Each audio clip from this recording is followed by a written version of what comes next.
while we were singing to the ocean in such bliss, these humpback whales came and swam up and joined us in their song. And when I came back to this reality from that experience, I just started crying because it was this deep inner knowing that everything I had been studying about, everything I had been resonating with was true without a doubt in my soul anymore. And it didn't matter what other people thought. And that was my family in that lifetime. And that was why I had such a deep connection with whales and dolphins and this emotional response. Welcome, beautiful souls, to Season 2 of the Cosmic Love Antenna with your host, Harrison Ma. I invite you on a mystical voyage from the intellect to the soul, delving deep into the mysteries of love's spiritual essence and its unfolding. This podcast celebrates the peeling back of heart layers, revealing profound lessons, interviews with spiritual seekers, and practices to open your heart to love's infinite wisdom. Good morning, evening, afternoon, magical spiritual beings. Welcome back to the show. Welcome back to another endeavor and adventure into a heartfelt spiritual topic designed to pull back some of the deeper layers of your heart. And today's conversation, I like to say this, I'm always excited for the beautiful guests I get to have chats with, but today's dialogue has something different about it. And I think it's magical sort of starseed celestial essence that we'll get into today. But before I introduce the lovely lady I have here with me and the topic we can get into, I want to welcome all the people joining in the Facebook group and on LinkedIn and YouTube. As always, if you have comments, questions that you want to add to this topic today that come up as we go into all things whales, starseeds, cosmic healing, please add them in as we go. And if you're listening on the podcast, please share this out with a friend, a family member, a lover that you think this can support. With all of that, I want to welcome the lovely Ayshra here on the show today. Ayshra is a Lemurian mermaid. We're going to speak about that. She's a starseed soul, a performer, a sound healer, and a retreat leader. With her help today, we're going to be talking about the echoes of Lemuria, remembering your ancient wisdom through whales, dolphins, and a lot of other beautiful cosmic topics. Ayshra, welcome to the Cosmic Love Antenna. Thank you so much. I'm so grateful to be here and really excited to deep dive into our conversation today. For all the people that aren't watching the live and are just listening to the podcast, you have a beautiful background in your Zoom. Can you explain where that is for people?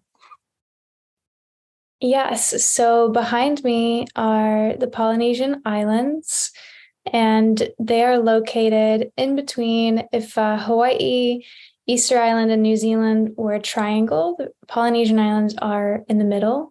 Yep. And they're known to be the heart of Mu or Lemuria, what the remnants of that area. So very significant, and we're gonna break all that down today. But before we get to that, Ayshra, I would love to really set this conversation and stage with learning a little bit more about you. You've shared your beautiful story with me, but for the people that are tuning in today, I think your journey as a performer, as someone that's worked with animals and canine psychology and your sound healing, I think it's a beautiful journey of spiritual awakening that's led you to, the work that you're doing today that we're going to talk about. So I'd love for you to share, whatever moments of your story that you feel are relevant to start this conversation into all things Lemuria and whales and their wisdom. Absolutely. Yeah. My journey has been a very unique path led by the heart. So I'll just start with when I was in kindergarten, when I was 4 years old.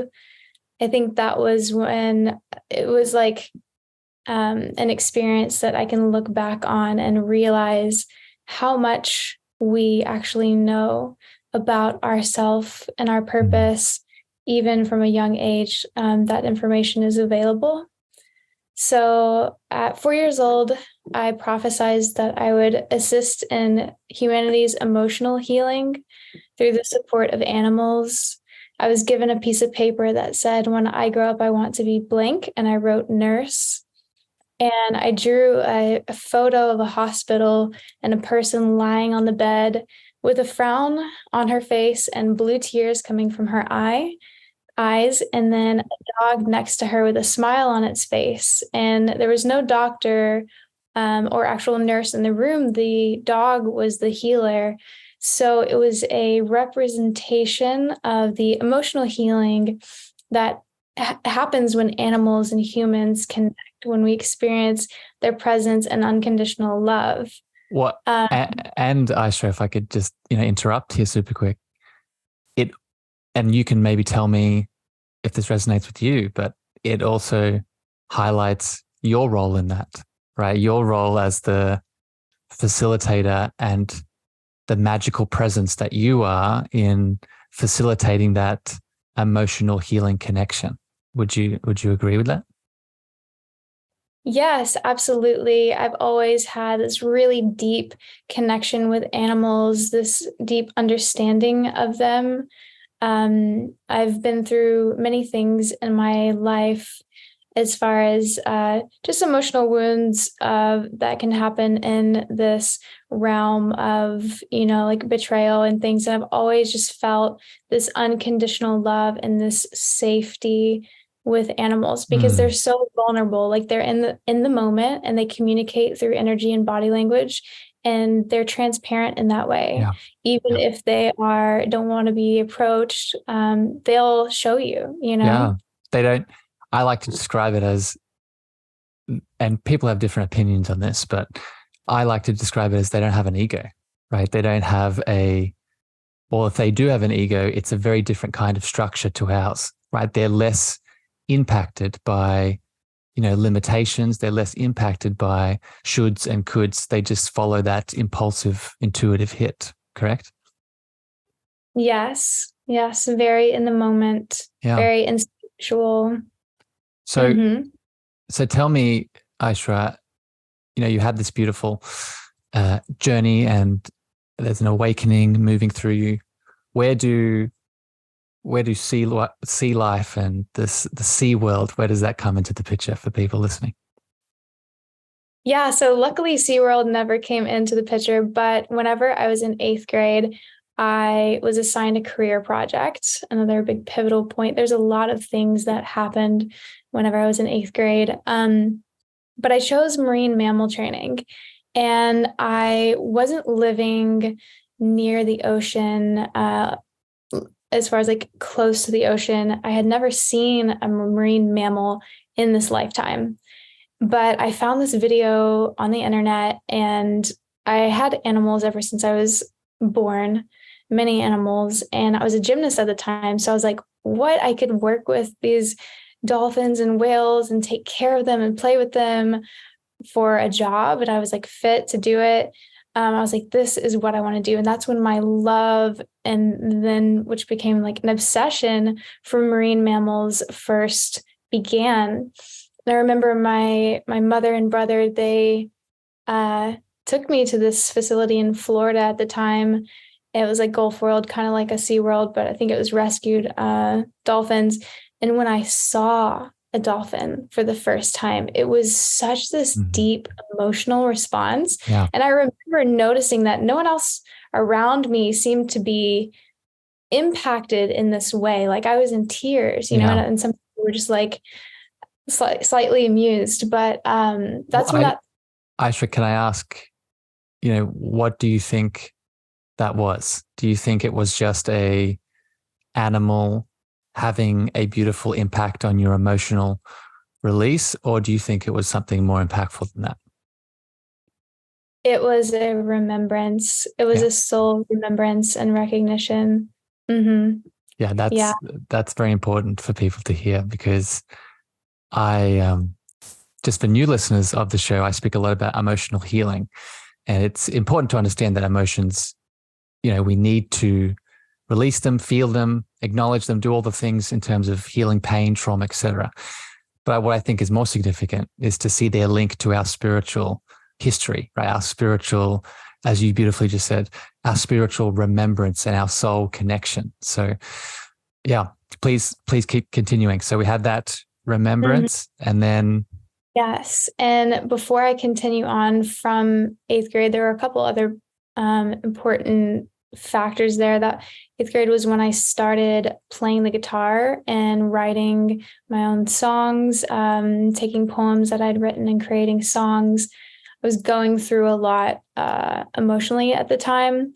And I had been a dancer my whole life, growing up in dance classes, but I'd suffered a injury being bucked off of a horse. Um, it was a unique experience. It wasn't like the horse's fault. It was something that caused it. But that was when I developed like a neck injury, my first neck and spine injury, that then started this long journey of pain. Fast forward to, graduating. I knew I didn't want to work at SeaWorld, so I started studying canine psychology, getting into field of animal psychology to get my foot in the door working with animals, because I didn't know how to work with whales and dolphins in that intimate way that I envisioned.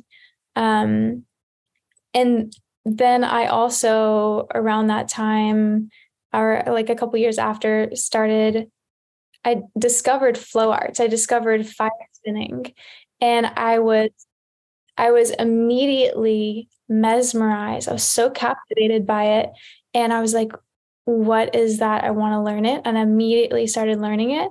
And to touch back on that soul recognition, I realized years later that that was a similar experience, because my heart and soul is so drawn to the Pacific Islands because of my connection with Lemuria. And that's where fire spinning originated. So of course there would be this like, yeah, absolutely. yeah, And Ayshra, I'll jump in here super quick because I want to make sure people hear what you're saying. Right, this is not an Ayshra thing, right? This is not a beautiful mermaid, in your words, that are sort of acknowledging your distant past. One of the intentions I wanted to have for this show was, I have a lot of starseed souls that I would classify them as in my audience, that, they're always asking, how do we sort of tap into these remembrances? How do we learn to acknowledge them more? So let me, ask you in this moment, in regards to the fire spinning, in regards to, what you started seeing around the marine life, was there fear there first? Was there fear around the pool that you were having? Was there a feeling of, I just want to go all in? Or was it something in between? How did you embrace that calling? thank you. Yeah, no fear at all. Deep, deep pull from my heart. When I would think about whales and dolphins, specifically humpback whales, when I would think about them and I would envision swimming with them and looking them in the eye, I would start to cry. Like I would be bawling, and I had no idea, like I didn't understand why I'd get so emotional about it. I mean, it was to the point where I was like, all I want to do before I die is like swim with a humpback whale. And I would be happy if I like passed in the ocean. Like so no fear at all. But on that note, I will add that some starseeds that were in Lemuria or during the time of the fall experienced the trauma of that, and there was the flooding, and so some starseeds have this like deep love for the water and a deep fear at the same time. So let's talk about this for a moment, please, because this is, I hadn't planned to speak about this, but I'm so happy that you're bringing this up, because I just want to conceptualize this for everyone tuning in. I think we're at a collective understanding that we can put together the dots that if I, Harrison, experienced trauma in my childhood as a little boy, then if I enter a similar situation as an adult, that I will be triggered by that unhealed wound, right? I think collectively we've all come to a point where we're starting to really understand that. But what I think we overlook is what you're saying, is these past life, starseed, celestial, cosmic, whatever you want to name it, but same function here, some traumatic past we've lived in either ancestrally or past life that impacts us deeply. So Ayshra, let me ask you, and I don't know if you've moved through some of these wounds, but I know you probably helped people that have. How do we move through those kinds of, Lemurian, Atlantis type of traumas? yeah, that's a wonderful question. Whenever we realize like we are these eternal souls and we are infinitely connected, we can understand deeper. It makes sense how, like, obviously when you experience a trauma in your childhood and it goes unresolved and unprocessed, pushed aside, avoided, it's just going to fester, and then it plays out in these different situations throughout your life. Because, if you have this unworthiness wound, then you keep finding yourself in these situations where you're not like setting those like boundaries of what you deserve and what you give in equal return. But I mean, there's generational trauma, and there's also just like the cosmic collective, like things that we've all been through. So in my experience with working with dogs professionally for over a decade and helping them move through traumas at a significant pace, really, that helped me understand so much about humans too, and our trauma. And of course, I've worked through my own and many different variations, but this was really amazing to learn, is that like to overcome it, you have to go through it.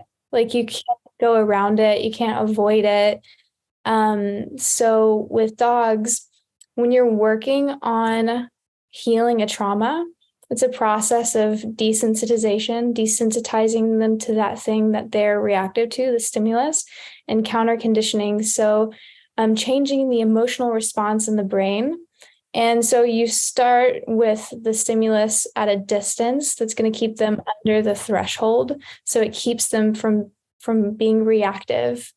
And then you slowly start to integrate that and get them closer to the stimulus while they are still under the threshold. And you're pairing the stimulus with positive associations. So you're changing their emotional response to it.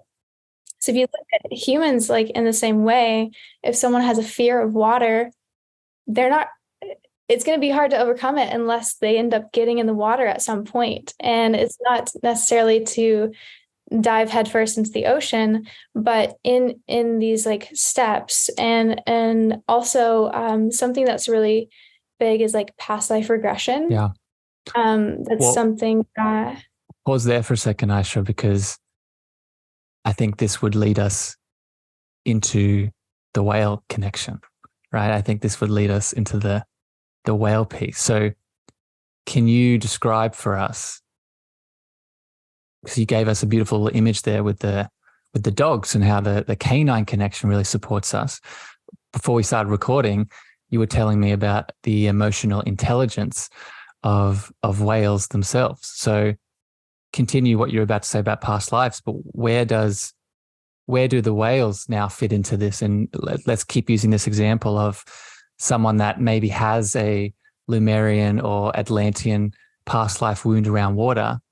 Where does the whale's emotional intelligence support in that healing?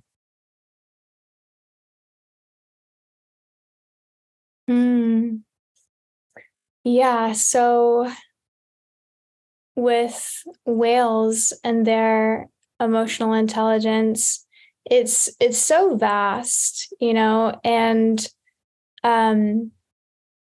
I will kind of explain what it's like to connect with whales from my Please. Perspective. Please, and my experience.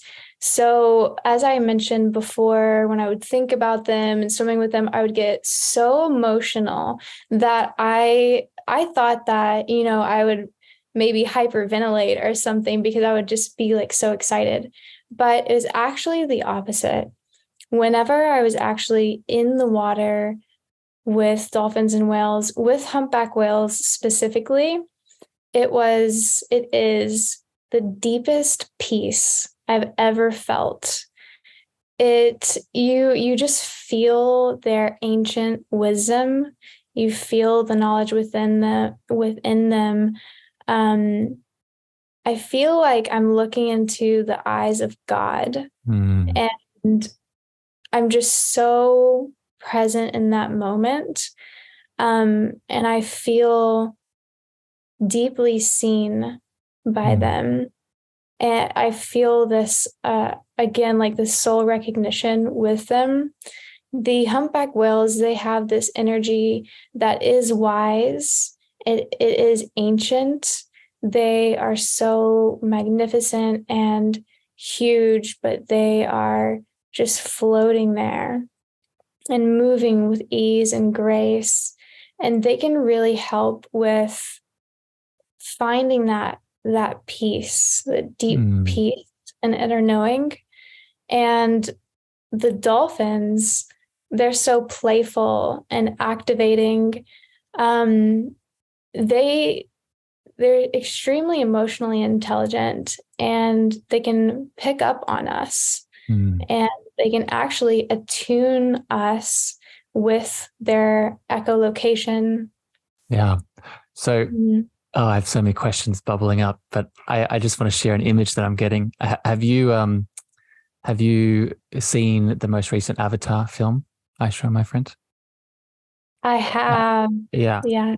So I lots of opinions on that film, but it's not a topic for today. But for people that have seen it, a big theme of that is the humans or the Na'vi's relationship to the whales and the whale species they have on the movie. And this is really what I want to sort of ask you here in relation to this presence that you're talking about, and this, seeing into their eyes and feeling deep peace. Do you feel that this is an example of what it's like to be around, a human that, we spoke earlier about moving beyond the ego? Like whales, it sounds like from what you're saying, they're in that presence or that divinity or that power, whatever you want to call it. It sounds like they're in that all the time. So what are your thoughts on this? Do you feel like it's their divinity that's moving through them, or do you think it's something more than that? Yes, absolutely. As I mentioned, they are such emotionally intelligent and in tune creatures.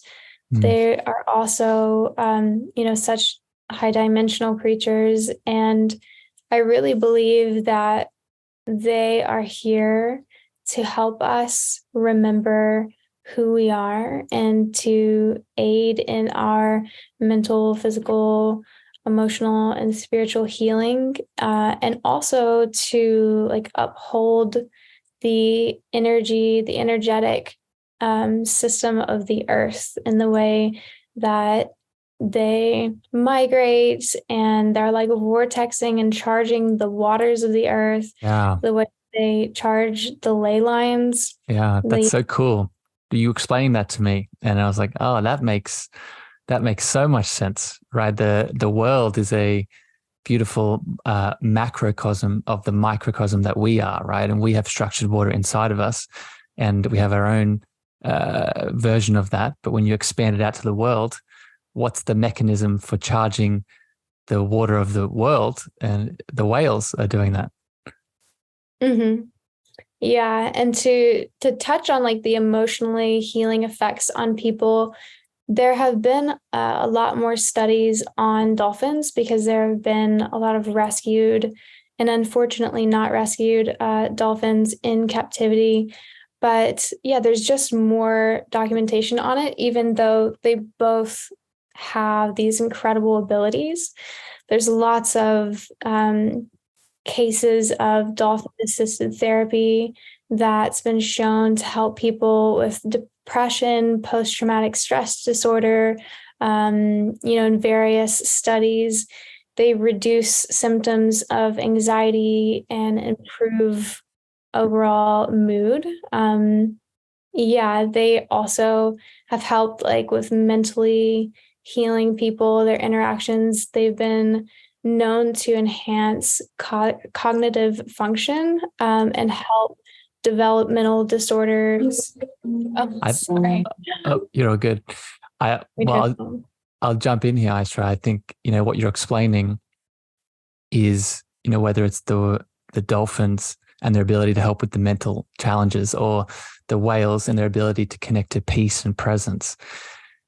For me, it shows the intelligence that exists beyond words, right? Intelligence that exists beyond, Harrison, I'm speaking, I'm sharing on a topic with my words. That's intelligence. But then intelligence is also, the frequency, the energy, the presence that these beautiful mammals give us, right?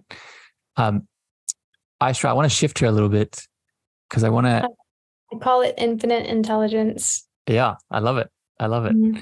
I want to shift here a little bit, Ayshra, to Lemuria as a topic. And I think most of my audience, I feel, tuning in, understand the significance of Lemuria and what it is. But for the new person that has been drawn to your energy in this topic today, we spoke about this at the start in regards to the Polynesian islands. But can you explain to someone that is new to this, maybe has a feeling around Lemuria and Atlantis, but still has no understanding? How do you explain Lemuria to people that are new and are still putting their toes in the water? Absolutely. So, Lemuria was an ancient civilization that existed before and during Atlantis. And it was seeded by different star lineages like Sirius, the Pleiades, Andromedons, etc. And it existed in the area of the Polynesian Islands. It's also connected to California, Mount Shasta, and there are different portals around the world. The energy of Lemuria is a civilization that was very emotionally advanced and emotionally in tune. There were different dimensional beings. There were a lot of beings that were more so in their light bodies. And it was also a civilization that was deeply connected to the earth, connected to the water, and to the marine life, to the dolphins and the whales. They were in tune with their psychic abilities, very empathic, telepathic. They would communicate a lot through sound. Yeah. Mm-hmm. Yeah. I can't remember if I asked you this, but I assume you've probably studied the work of Dolores Cannon, Ayshra. I'm sure, have you gone down that rabbit hole? Yeah. For people tuning in, I did an episode, I'll put in the show notes, between episode 10 and 20. I can't remember the exact number, but I did a deep dive on all things Dolores Cannon and her work, and she speaks about all these past lives that we've all had, most of us in relation to Lemuria and Atlantis. And my question for you, Ayshra, and I don't expect you to have a very deep question to this, but I'm just interested as a person that thinks about this himself. What do you think is the significance of us as people now connecting to our past lives in Lemuria? Why is it important for, I'll use me as an example, why is it important for Harrison to reawaken his, let's say, his abilities that he had activated in Lemuria? Why is it important now to do that? Absolutely. It's an amazing question. So I think that there are many different reasons, that it's beneficial to connect with our past lives. Sometimes whenever people think of that, they think of someone remembering, oh, I was this person or king or queen. And it's like, that, and then that's all they think of it. Right. But we can have these past life remembrances that are so powerful that they truly, they're so validating for who we are in this life and things that we were already drawn to and already connected with. We can have these past life experiences that make it all make sense and also help us to remember like who we truly are as a soul, what our divine essence is, what our soul purpose is, what is our mission here in this lifetime. Like, why did we incarnate on earth in this lifetime? There's also lots of healing that can be done through past life regression and through connecting with our past lives, just as we were speaking earlier about, having this deep trauma from being in traumatic experiences in those lifetimes. Past life regression can be an amazing way to clear those traumas. And I did realize that whenever I was sharing, we didn't get to that point of like how I'm connecting with the whales and dolphins today. I'd love, let's jump there next, Ayshra. But just before you do, I want to underline the significance of realignment to soul purpose and soul mission, because I'm sure you've noticed this in your work. I've seen it in my world. One of the symptoms of that Lemurian, Atlantis, starseed trauma, one of the symptoms of that I've seen is wanting to go home, right? Wanting to leave this earth, leave this body, leave this, situation, and wanting to go back to the stars. And there's no judgment on that. I've had that experience myself. But when you heal and you move through it and connect back to that soul purpose, you remember the only home you need to be at is here now, right? So let's shift back into where you're going about with the connecting to the whales and the dolphins. Yes, and that was a great topic to bring up. It's one common trait of starseeds. Yeah. Especially for old souls, we've incarnated in so many different places, so many different dimensions.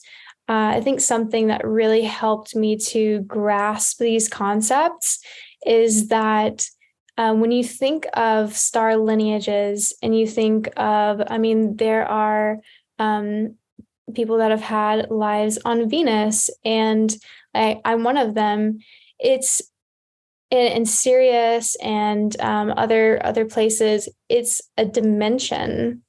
Just like we have the third, fourth, fifth, sixth, seventh dimension, there are many different layers of all of this. So we have experienced other places, other dimensions of such beauty and such high frequency and unity and love And so we have that remembrance, right? And so it can be really hard to be here on the third dimension, but a lot of these star seeds, they're here for the purpose. Like we all have our own unique gifts and purposes, but the common theme and thread is that we're here to help the earth, help the ascension of the earth, the people on the earth, and the protection of the earth too, because we have seen the destruction that is caused by imbalance. And so we're kind of at that point again. You know, we have so much like destruction and catastrophe going on in the world. And so a lot of us are really here to like try to help people to wake up and remember, you know, and break the cycle, right? You said it like this is, and this is another link here I want to make to Atlantean and Lemurian times. There was a downfall. There was a downfall in Lemuria, in Atlantis. We all know about this. And what you're describing now is the cyclical nature of time, how we're in another cycle of potential downfall, but all these beautiful starseed souls are coming in with this soul contract with the earth and her soul, so we can break that cycle. So we can, different names for this, but ascend or step into the new earth and all the things. So let's go back, Ayshra, because I do want to hear about your beautiful connection to how you connect to the whales, you connect to the dolphins, and why that's important for people to hear.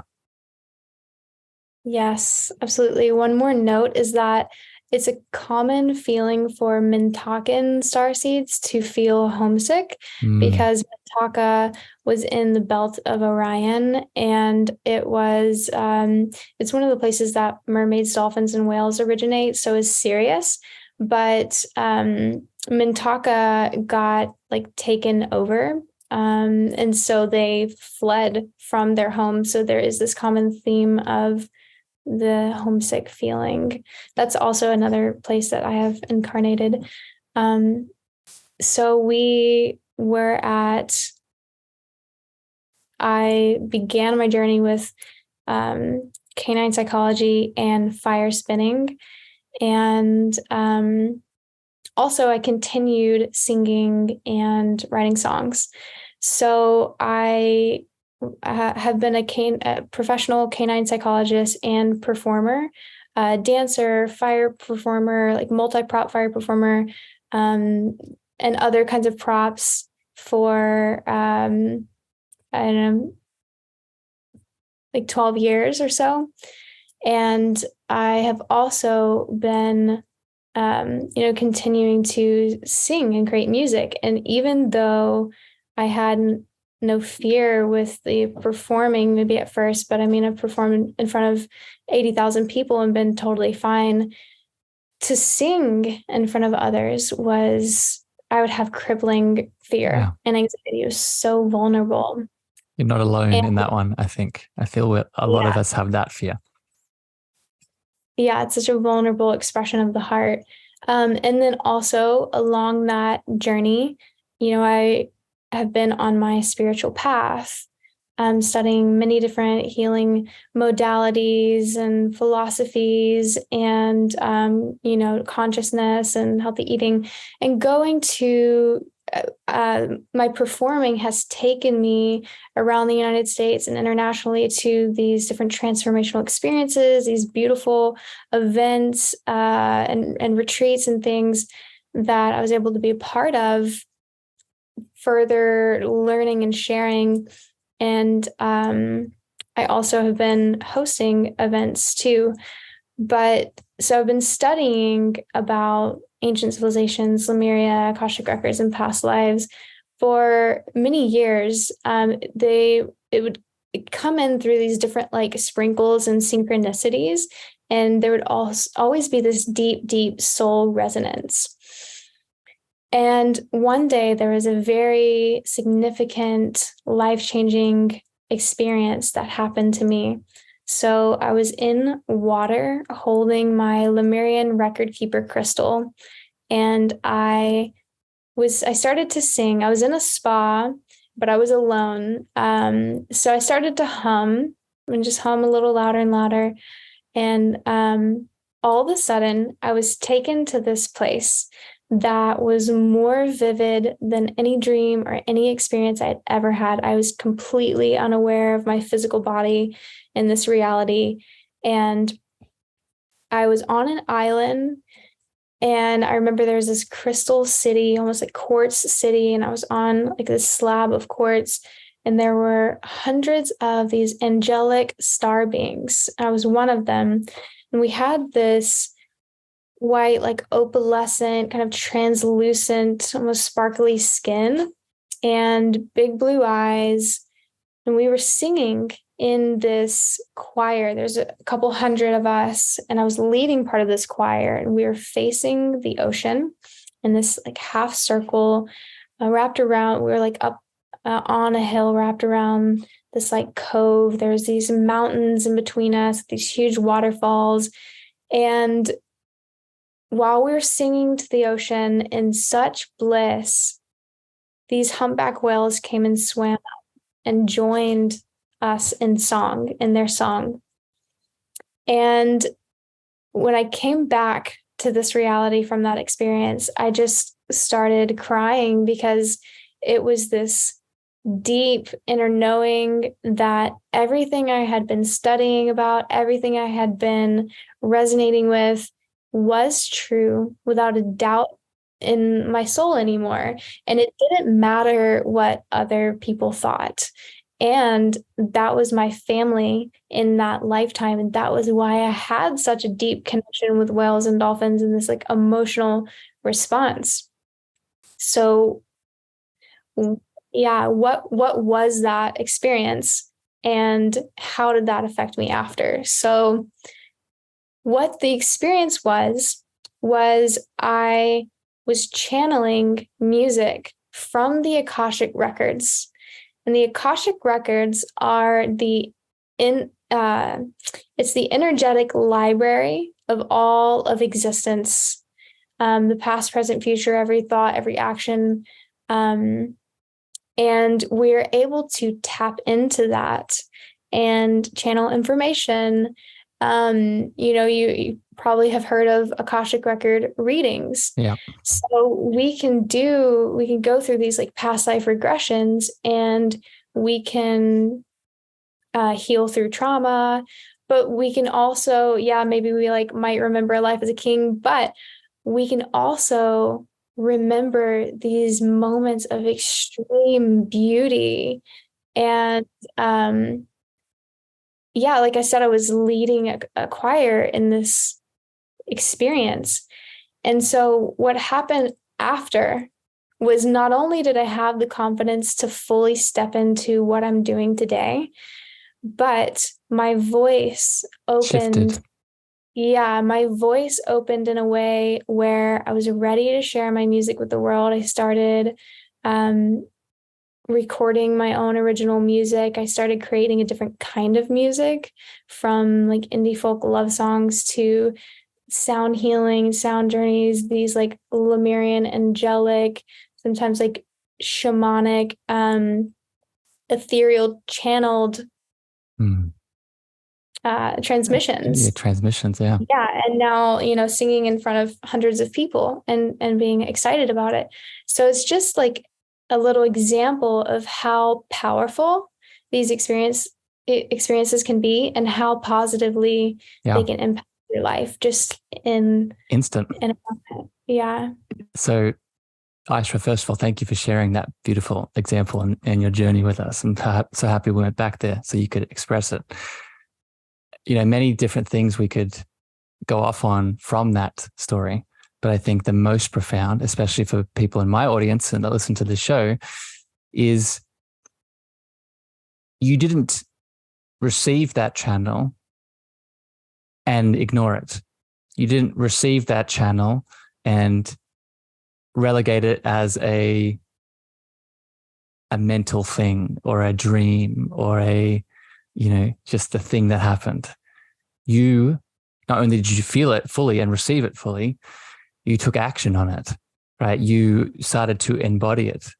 And I think this is a muscle and a skill that we can all learn to do, right? Because I think, and I'd love to get your thoughts on this, we live in a world where we relegate our knowing, our power, our ability to decide to outside people, right? To a doctor, a teacher, a professional, etc., right? And we need those people in our life to a degree.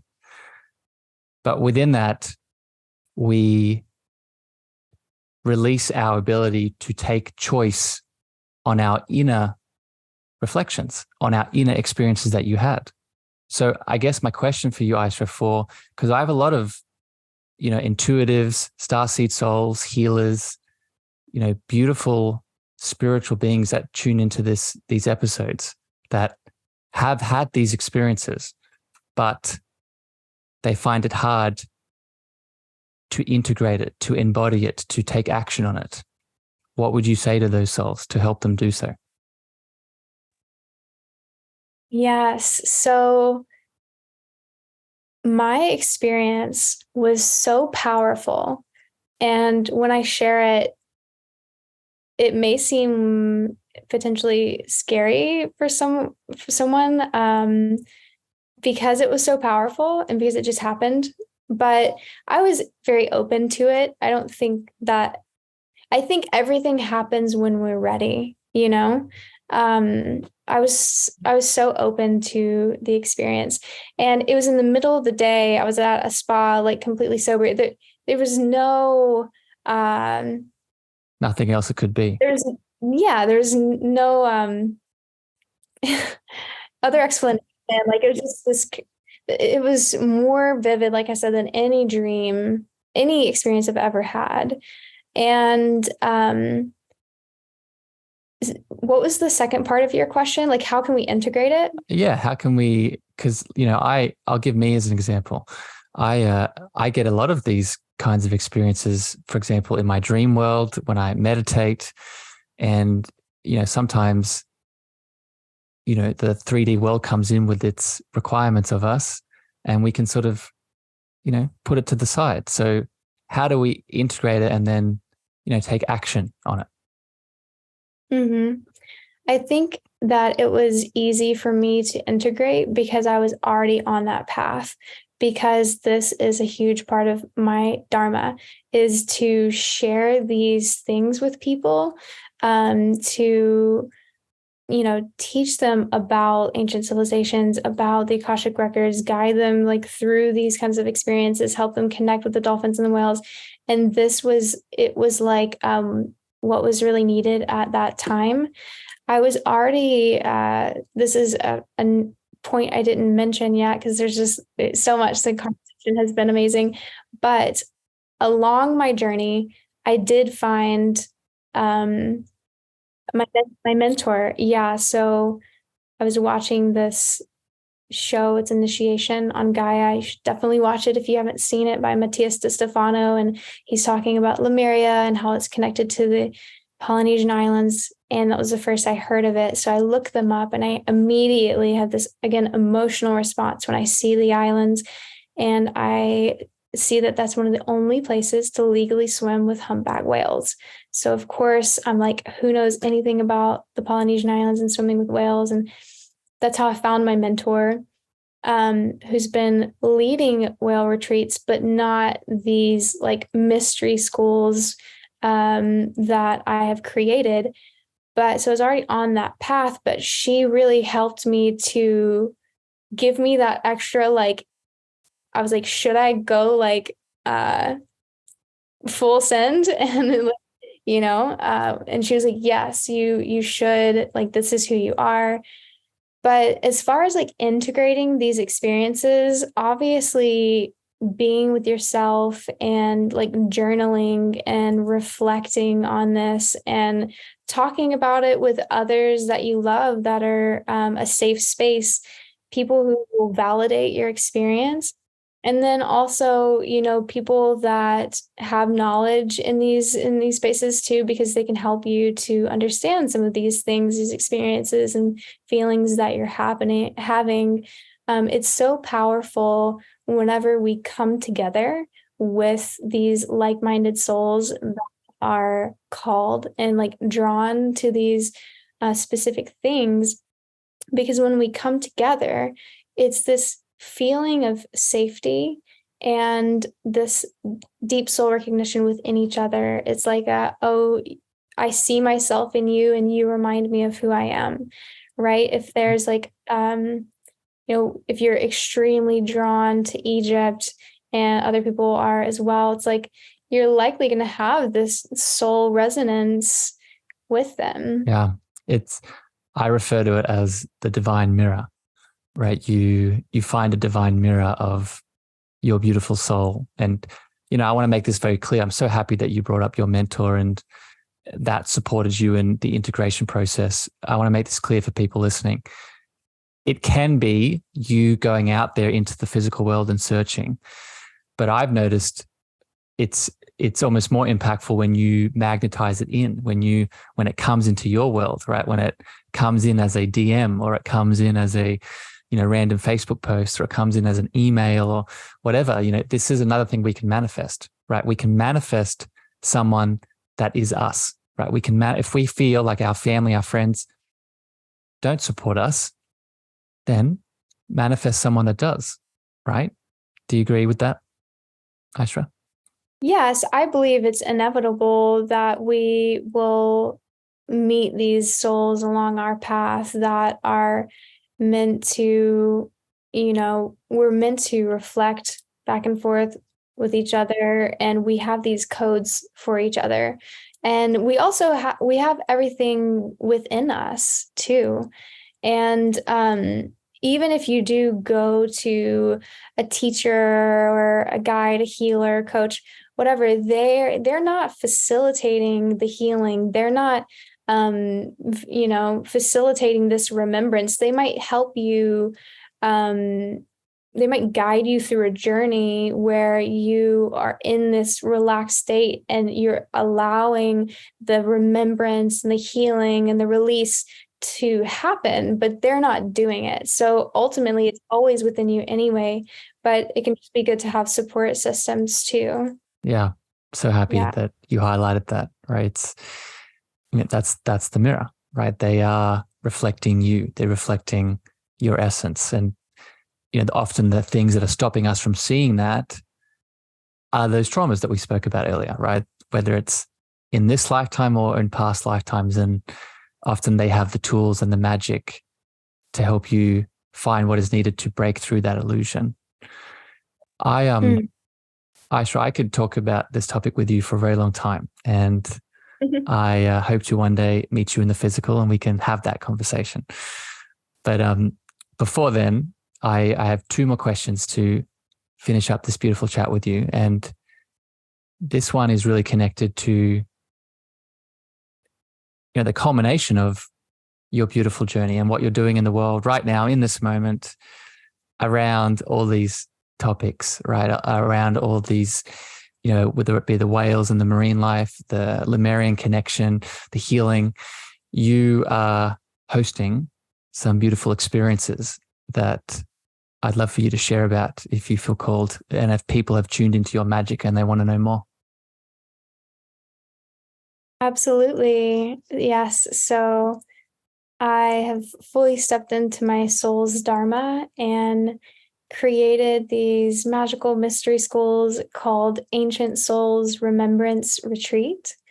And these are unique experiences where we really dive into our heart and our soul.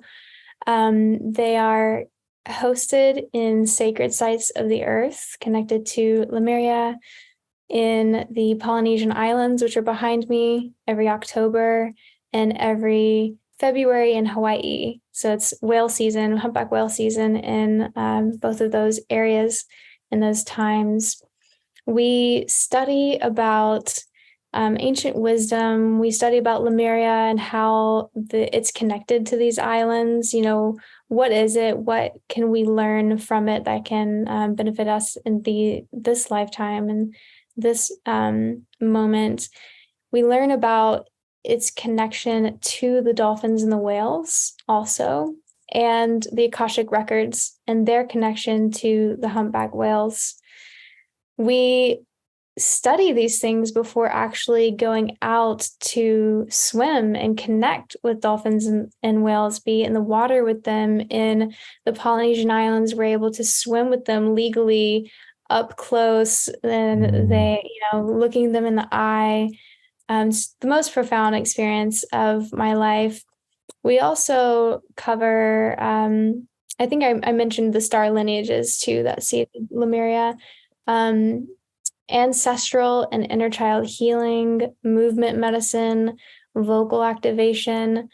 In the vocal activation aspect of it, I now have created these activities to really open ourselves up to be able to channel music from the Akashic records. And we sing and we tone to the whales. We connect with them through the toning and singing. So music, telepathy, all syncing up with the same thought of unconditional love, and heart coherence, just being in that balanced, heart-centered space. And this magnetizes the whales to us.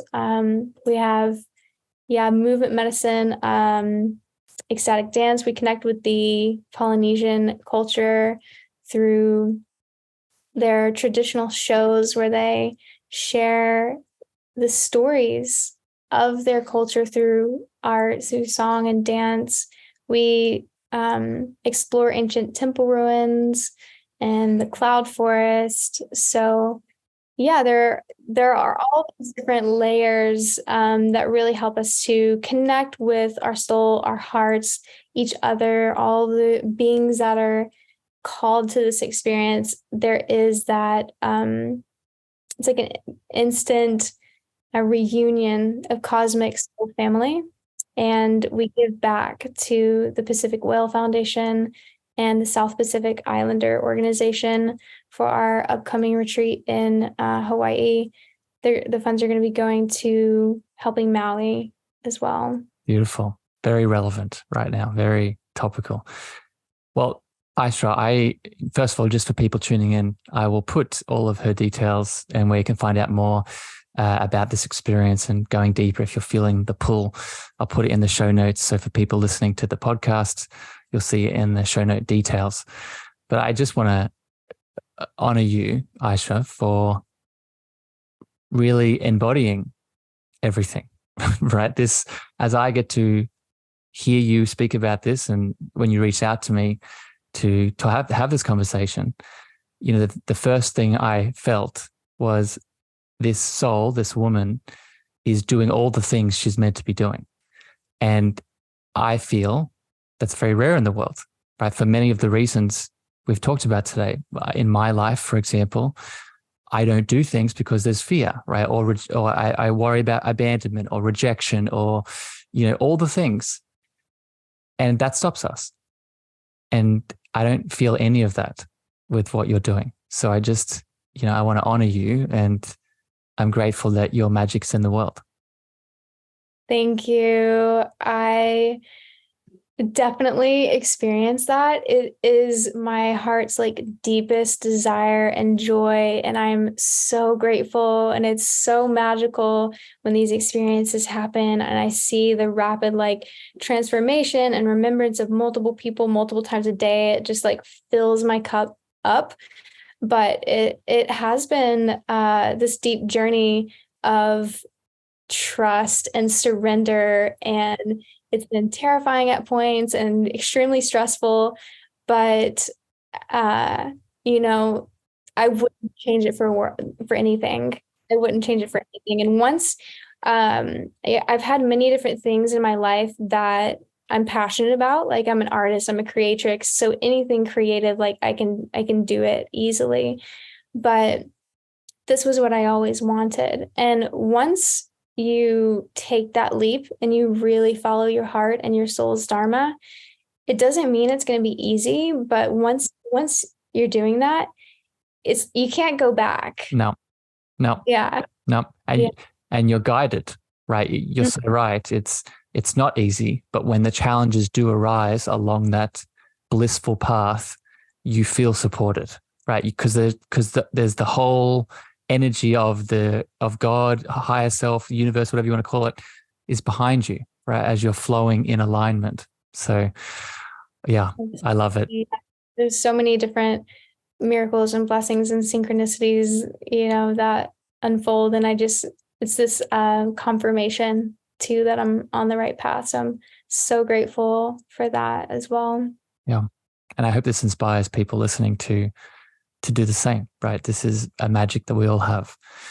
Ayshra, I have one more question here to wrap up our beautiful dance today. And I'm quite interested. I'm always interested in how people respond to this, but particularly what you've expressed today in your journey.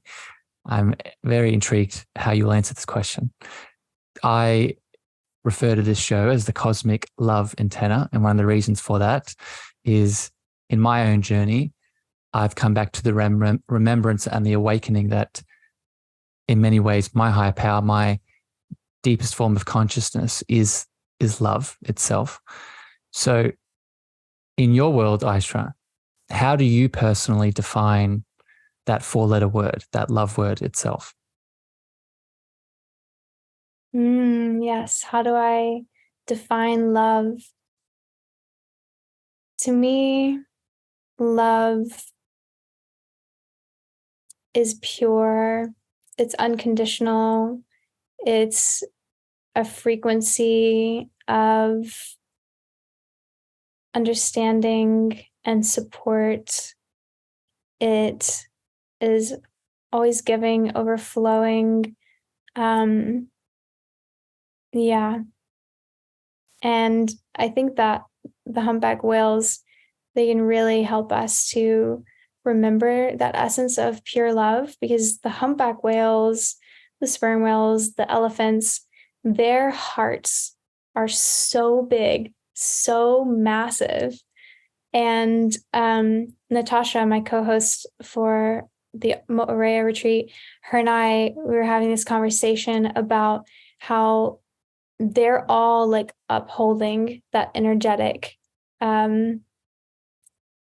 field of love on the planet, and how like if they were to go extinct, we feel like humans would spiral into emotional chaos, and it's another reason why it's so important to protect them. Beautiful.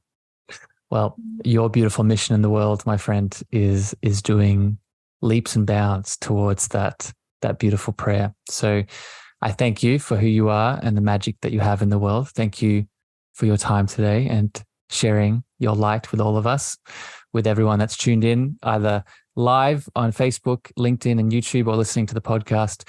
Thank you for sharing your energy with us. If this hits your heart today, please share this out far and wide.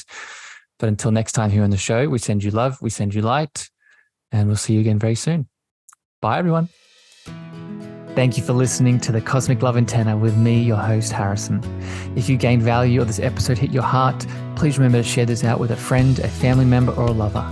You can also leave your love over on Apple reviews and Spotify star feedback, and this helps me spread my frequency to more souls in need. Finally, if you want to connect with me deeper, want to reach out, interested in coaching, please follow me on Facebook, Instagram, TikTok, and LinkedIn at Harrison Meagher, spelled Meagher. Sending you so much love.